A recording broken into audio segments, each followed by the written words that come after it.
Peace tech lovers, TechTube here back with a new video. Today's video is about Samsung's best smartphone so far, as all the top tier specs are compacted and stuffed in this bronzish design. So let's see what this phone is really about right after the intro.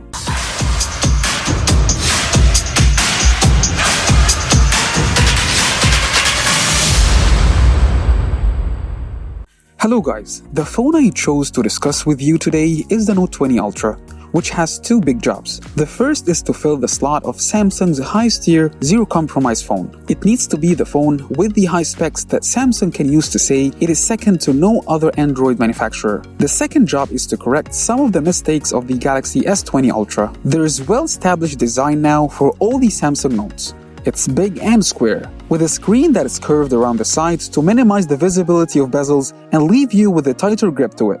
Also, it's as close to all screen on the front as you can reasonably get, interrupted only by a punch-hole front camera on the top center of the screen, with even smaller top and bottom bezels. However, the least we can say about the rear camera module is that it's really massive, even considering the size of this phone. It has a huge 6.9-inch 1440p OLED display capable of refreshing at 120Hz. It has three cameras on the back, one of which is 108 megapixels, with another includes a periscope. It has the Qualcomm Snapdragon 865 Plus processor and 12 gigs of RAM, plus the ability to expand its space storage with an SD card. The battery is 4500 mAh, and it supports both flavors of 5G. Another thing Samsung did in which it improved the latency on the S Pen and added a few more ways you can wave it so as to control your phone remotely. The phone also supports fast charging, wireless charging, and reverse wireless charging. And Samsung is also using the brand new version of Corning Gorilla Glass that is supposedly even more resistant to scratches.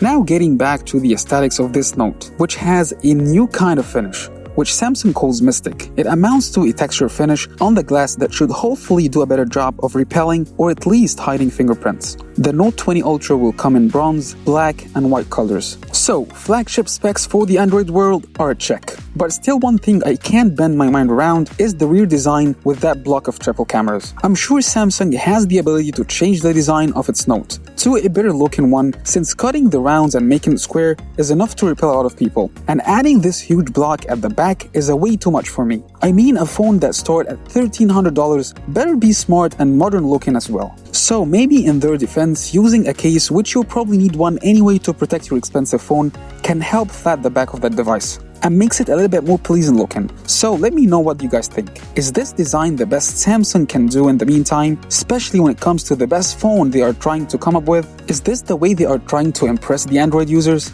Please let me know in the comment section below. So that's it guys for today's video, and thank you so much for watching. Do not forget to like, share, and subscribe, and please stay safe, stay home. See you in the next video.